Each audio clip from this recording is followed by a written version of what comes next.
वो कहते हैं ना, आप भले तो जग भला। लेकिन इस कहावत को झूठा साबित होते हुए देखा था हमने लाइट शॉप के एपिसोड 1 में। आज देखेंगे एपिसोड 2 की कहानी, जिसका नाम है द डोर। हेलो, मैं हूं Electra and welcome to Electra explains.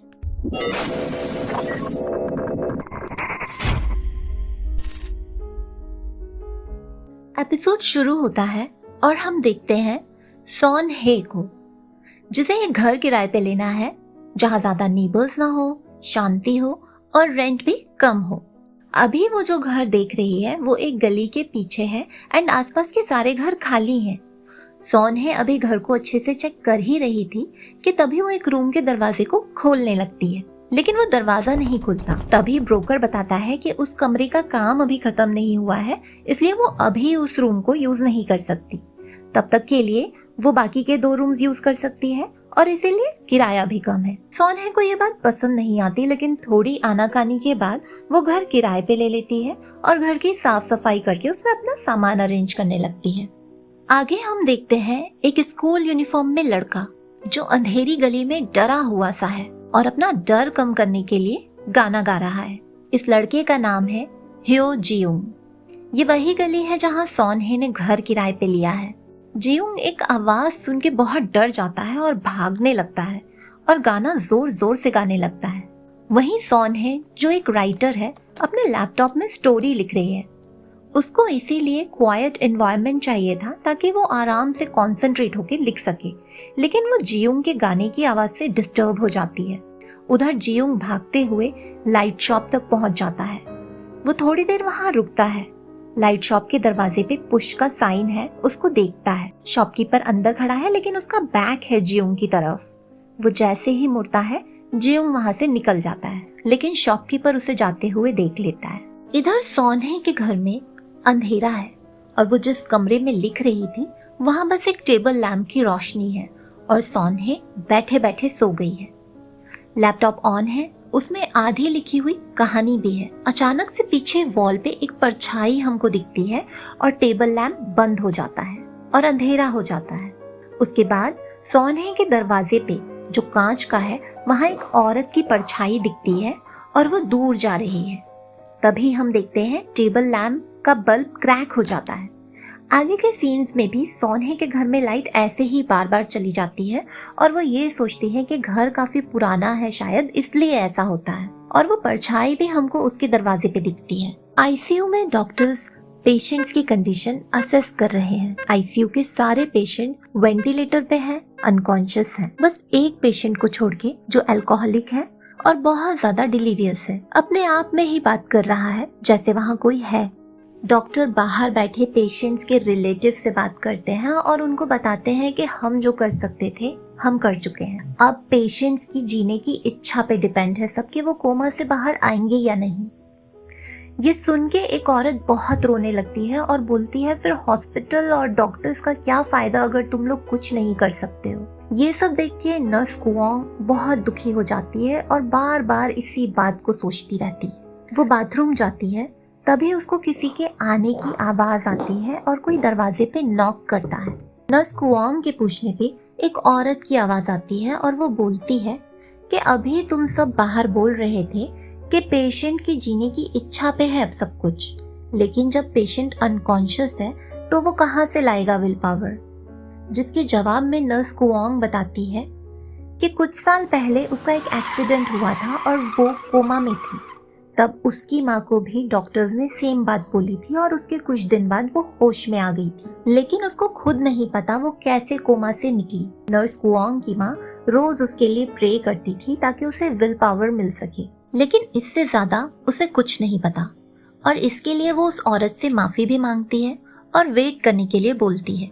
ये सुन के वो औरत बाहर से बाथरूम का दरवाजा खोलने की कोशिश करती है, जिससे नर्स कुओंग डर जाती है और बोलती है, ये क्या कर रही हो। बाथरूम की लाइट्स ऑन ऑफ होने लगती हैं। बाहर खड़ी औरत बहुत गुस्से में बोलती है, तो अब तुम क्या करोगी? क्या तुम ये बोल रही हो कि अब तुम कुछ नहीं कर सकती?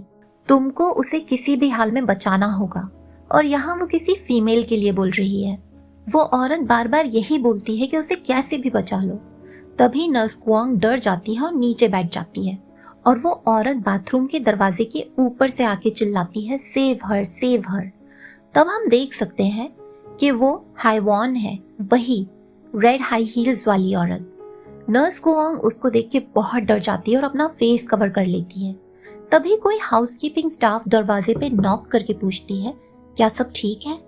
नर्स गुआंग आंखें खोल के देखती है तो लाइट्स नॉर्मल थी और वो औरत भी वहां नहीं थी।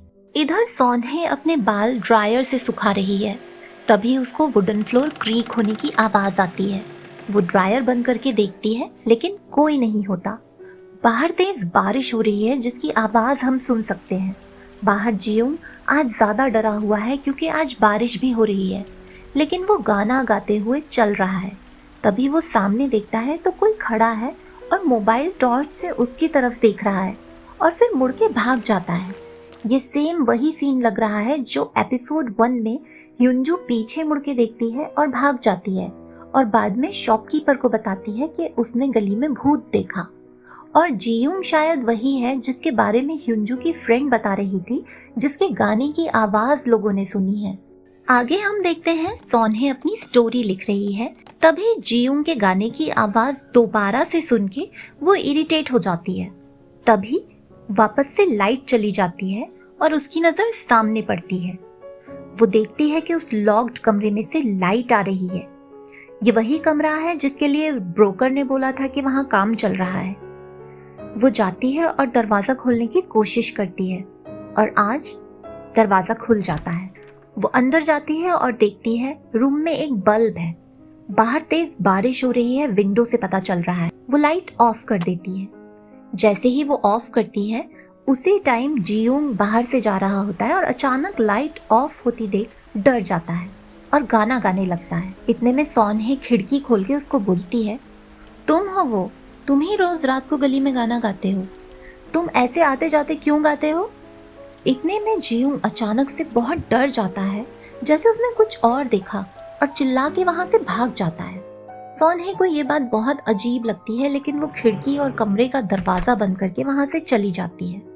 उसके जाते ही वो बल्ब अपने आप स्विच ऑफ होते हुए भी धीरे धीरे जलने लगता है। इधर स्कूल में क्लास खत्म हुई है, नाइट का टाइम है, बारिश भी तेज हो रही है। ह्युंजू की एक फ्रेंड ऑत्तम क्लास में सो जाती है। सब उसको सोता छोड़ के चले जाते हैं, लेकिन ह्युंजू ऑत्तम को जगाने की कोशिश करती है।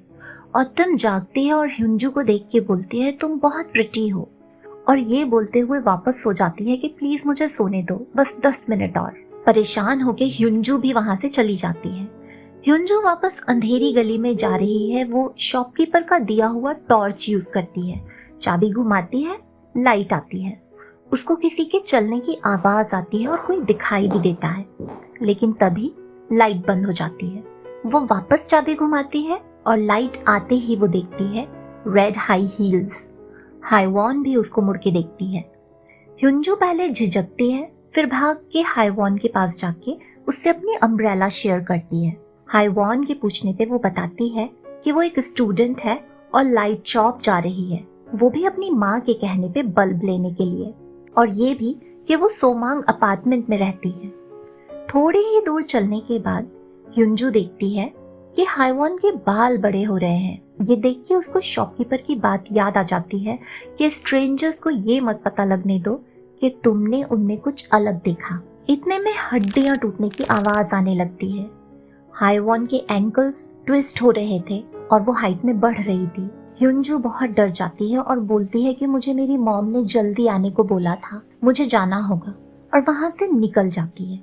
लेकिन वो देखती है कि हाइवॉन उसके पीछे आ रही है, तो वो बहुत चिल्लाने लगती है और भागने लगती है, और लाइट शॉप वाला आदमी उसकी चीख सुन के बाहर आ जाता है, तो वो उससे हेल्प मांगती है। शॉपकीपर ह्युंजू को अपनी माँ के पास अपने घर जाने को बोलता है। शॉपकीपर अपना काला चश्मा उतार के देखता है तो हाइवॉन वहीं रुक जाती है और मुड़ के वापस जाने लगती है। जैसे जैसे वो जा रही है तो वो वापस अपने नॉर्मल साइज में आती जाती है। शॉपकीपर की आंखों में ऐसा क्या था वो हमें नहीं दिखाया जाता, हमें सिर्फ साइड पोज दिखाया जाता है। उधर ऑत्तम की नींद खुलती है तो वो देखती है कि थोड़ी दूर बेंच में वही ग्राउंड में घूमने वाली लड़की बैठी हुई है, और वो ऑत्तम से बोलती है, मैंने उसको देखा, क्या तुमने भी उसको देखा? और ये सीन यहीं खत्म हो जाता है। वापस आते हैं सॉन हे के घर। वो सो रही है, बाहर तेज बारिश और बिजली कड़क रही है। तभी उसके बेड पे पानी की कुछ बूंदें टपकती हैं, शायद सीलिंग से, लेकिन बिजली कड़कती है तब सीलिंग एकदम क्लीन दिखती है। इस वजह से सॉन हे की नींद खुल जाती है। वो बाथरूम जाती है तो लाइट ऑन नहीं होती। वो इमरजेंसी लाइट यूज करके नहाने लगती है। जब वो हेयर वॉश करती है हम देख सकते हैं किसी और के बाल भी अलग से आ रहे हैं, लेकिन सॉन हे को रियलाइज नहीं होता।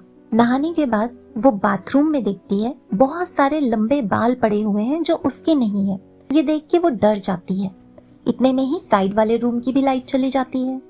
सॉन हे इमरजेंसी लाइट लेके बाहर निकलती है तो बाथरूम का दरवाजा अपने आप बंद हो जाता है। वो एक कमरे में आके मिरर में देखती है जिसमें वो बंद वाले रूम से आती हुई लाइट दिख रही है और उसी मिरर में दूसरे रूम का भी रिफ्लेक्शन दिख रहा है। उस दूसरे वाले रूम का दरवाजा अपने आप खुलता है और वहां से निकलती हुई एक औरत का शेडो दिखता है जिसके लंबे बाल हैं और हम देख सकते हैं बेड पे पानी टपकना, नहाते टाइम वो किसी और के बाल सॉन हे के बालों में आना, लाइट का बार बार जाना और वो जो शैडो दिखती थी, इस सब के लिए यही औरत रिस्पॉन्सिबल है। और ये औरत कभी कभी घर की सीलिंग जितनी लंबी दिख रही है। और सॉन हे को अब समझ आता है कि लाइट इसलिए चली जाती थी क्योंकि ये औरत जो भी है इसको अंधेरे में छुपना है और ये सॉन हे के साथ उसी घर में रह रही है। उधर हम देखते हैं जी यूंग गली में जाने से डर रहा है और वापस आने लगता है। तभी वो ली जी यूंग से टकराता है और उससे पूछता है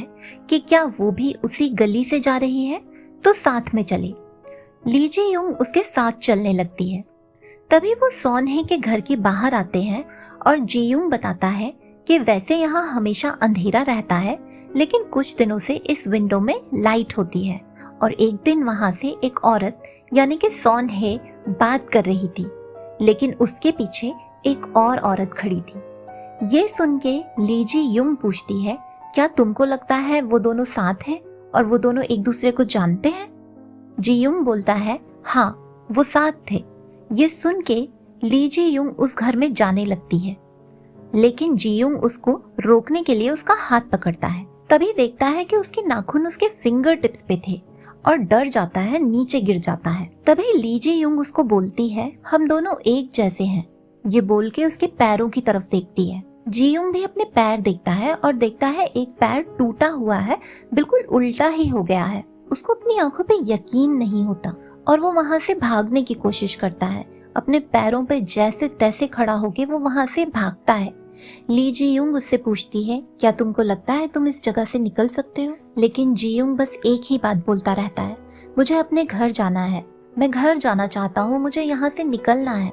उधर सॉन हे अपने घर से निकलने की कोशिश करती है, लेकिन बार बार ट्राई करने पे भी लॉक नहीं खुलता। वो हथौड़े से दरवाजे का कांच तोड़ देती है, लेकिन दरवाजा नहीं खुलता। वो जोर जोर से चिल्लाती है मुझे यहाँ से निकालो।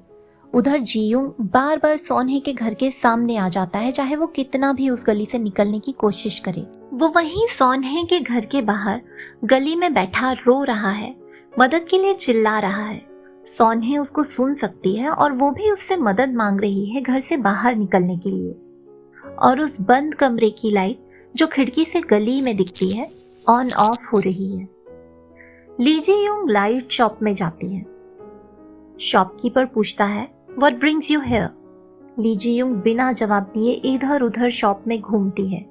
हमेशा की तरह सूटकेस भी है उसके पास। फिर वो एक बल्ब को देखती है जिसकी लाइट कम ज्यादा हो रही है। फिर वो सूटकेस को देखती है। शॉपकीपर पूछता है कुछ ढूंढ रही हो तुम? ली जी यूंग जवाब देती है शायद तुमको पता चल जाएगा। इस पर शॉपकीपर बोलता है मुझे बता दो तुमको क्या चाहिए, शायद मैं तुम्हारी मदद कर सकूं। सूटकेस में से ब्लड की ड्रॉप्स टपक रही है। इतने में एक आदमी वहां आता है और बोलता है कि वो पुलिस से है और कुछ सवाल पूछना चाहता है। और एपिसोड 2 यहीं एंड हो जाता है।